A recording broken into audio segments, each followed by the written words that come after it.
Hi everyone, welcome back to Library Time with Mrs. Poole. All right, I have a theme for us this week. It is snakes. I had a baby snake. It was probably about this long, size of an earthworm, that I found in my garage about a week ago. And so I thought it would be fun that he visited. I did some video recordings of him. I took some pictures and I'll include those in this week's videos as a separate piece. So you'll be able to click on the video of the snake to watch him up close. We ended up releasing him in a very snake-friendly environment over by the Rincon Valley Library in the park over there. So hopefully he's doing well and is safe. And it's a much better place than in my garage. I'm not sure how he got in there. But that gave me the idea to do snake theme books this week. So the first book that I'm going to share with you is called VERDI. It is written and illustrated by Janell, and she is the same creator of the story Stella Luna, the little bat story that I've shared with you guys in the past. And if you don't know that story, it would be a great book to put on your summer reading list. So this is called VERDI, and are you ready? Here we go.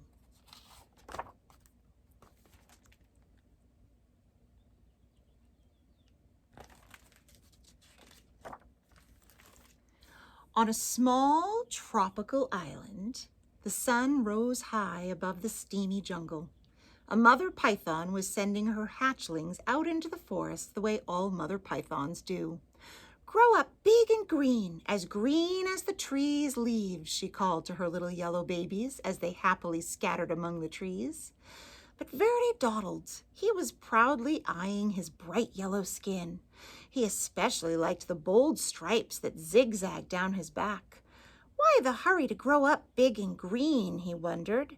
Maybe some of the older snakes in the jungle could tell him. VERDI ventured into the treetops to look for them.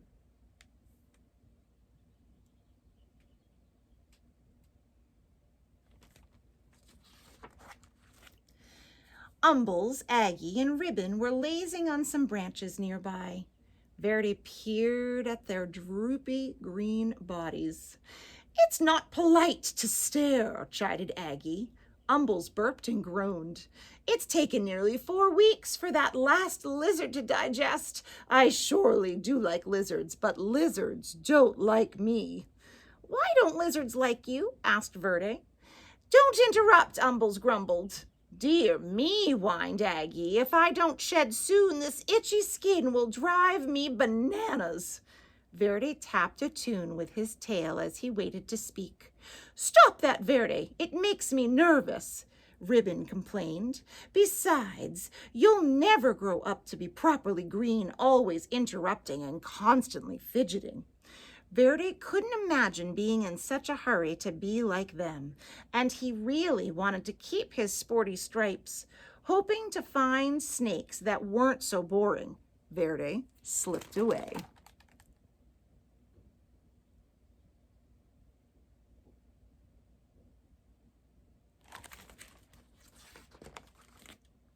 Dozer was snoring in a tree not far from the others. "Hello," said VERDI. "Do you want to climb trees with me?" "I'm tired," Dozer growled. "Go do a few laps around the jungle, okay?" VERDI's heart sank. Greens were not only lazy and boring, they were rude.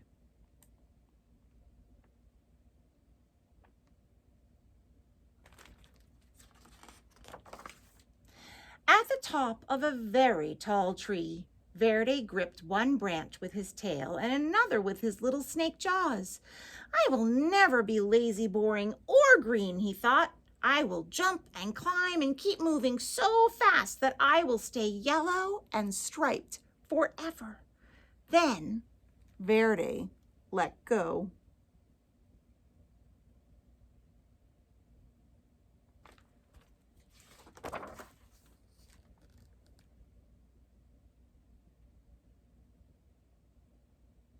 Uh-oh.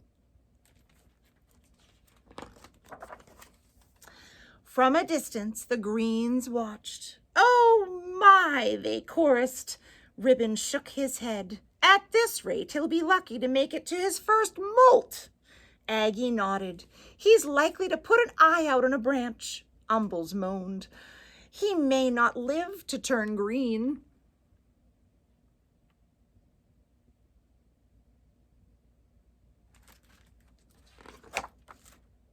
But one day, Verdi's skin began to peel, revealing a pale green stripe stretching along his whole body. Cack! He gasped. How can this be?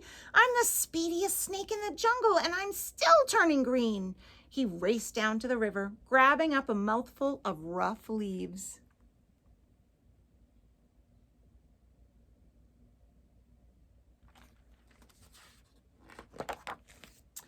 Verdi flung himself into the water. If I can't run this green off, I'll scrub it off, he thought.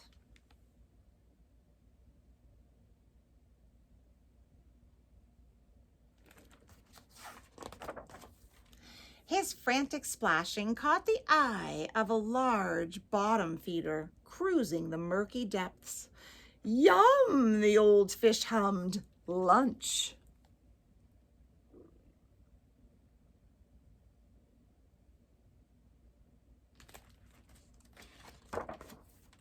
Before the fish could haul Verdi under, the frightened snake bit him on the nose. Ha-poo! With a blast of his rubbery lips, the great fish sneezed, sending Verdi into the air. Slapping onto the soggy shore, Verdi skidded out of reach.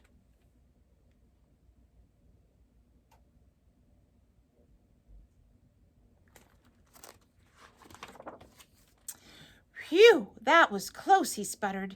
Every inch of his body was covered with wet, gloppy mud. Kinda lumpy, kinda brown. It sure beats being green. He left the mud on.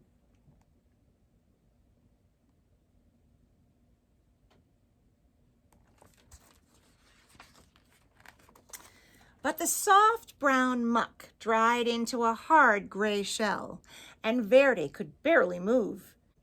If he even budged, the stuff cracked off in jagged chunks. As each piece fell away, Verdi could see that his body was even greener than before. This is terrible, cried Verdi. He pictured himself hanging around in droopy loops, itching and complaining and worrying all day like the old greens. He looked up into the sky where the sun blazed a beautiful yellow, just the color he used to be. Then he pulled a vine to the top of the tree.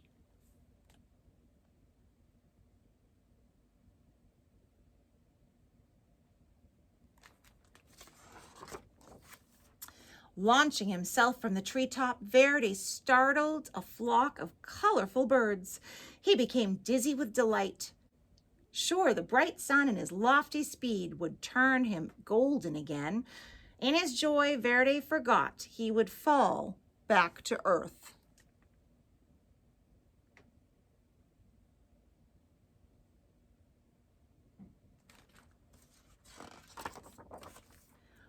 Whippity-whappity, flip-flap-wham! Plummeting through the trees, Verdi landed in a crooked sprawl across a log on the forest floor. He couldn't move. Help! He croaked.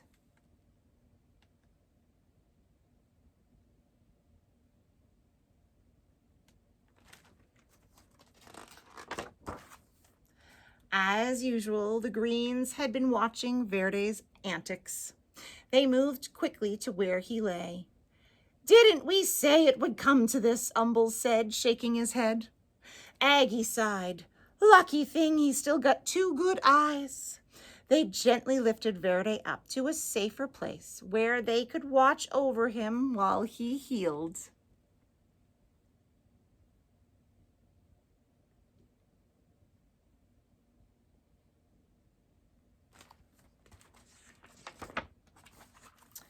Neatly splinted to a branch, Verdi had no choice but to listen to the greens as they gabbed. Remember how I used to streak across the forest floor? Ribbon asked. Quick as lightning, answered Aggie, and I climbed giant trees like they were nothing. They grew taller then, you know.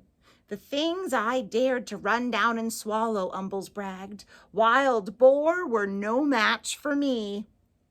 Verde was astonished. You used to run and climb and hunt giant pigs? What happened? Ribbon crashed just like you, Aggie replied. I took a terrible fall and almost put an eye out. Then old Umbles here nearly choked to death. Now we all prefer the quiet life, a warm perch, a little sunshine, and an occasional good meal. The Greens rambled on about their days of glory, and Verde settled in on his branch.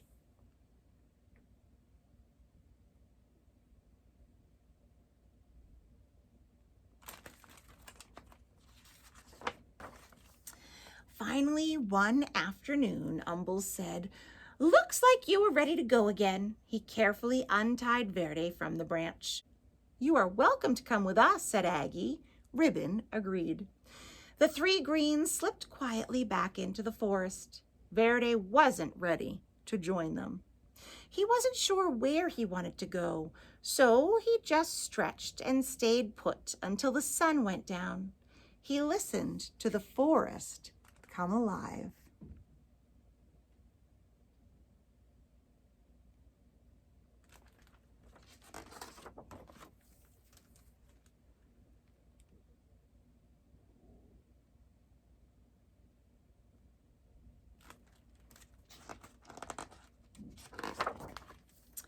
Time passed. The sun and moon took turns in the sky.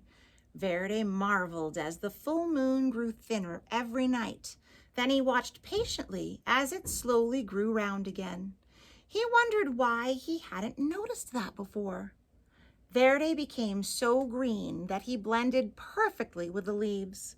He was so still that other creatures walked right by without seeing him. Can you see him in the picture?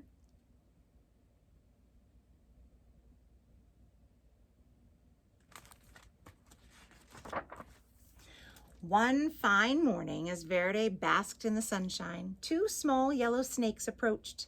They tapped and fidgeted as they stared. Get a load of that old green guy, one of them whispered. Do you think he ever moves? The other snickered. I seriously doubt it. They're just like I used to be, thought Verde, and I'm now what I was afraid to be. He looked at his big green body and slowly smiled. How would you like to climb trees with me? He asked. With you? The yellows were astounded. I'll even show you my fancy figure 8, Verde replied, though he was a little worried about putting his eye out.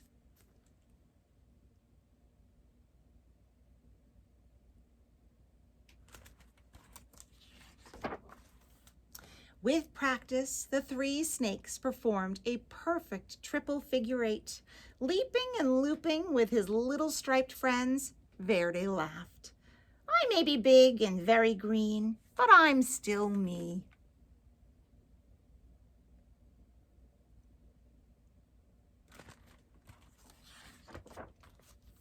The end. This is one of those books that have those bonus pages at the end. So it has some snake notes. And I wanted to just read a few of the cool facts about snakes. Some people are afraid of snakes. They startle you sometimes because the way they slither, and sometimes you don't expect to see them and you look down and then they're going past you. But they're really just a really important part of nature and our ecosystem. So here's some fun facts. There are about 2,500 species of snakes, from tiny thread snakes just 4 inches long to giant pythons that grow to nearly 33 feet. Snake populations are native to all parts of the world, except for Ireland, Iceland, New Zealand, and the polar regions. Everywhere else you can find snakes.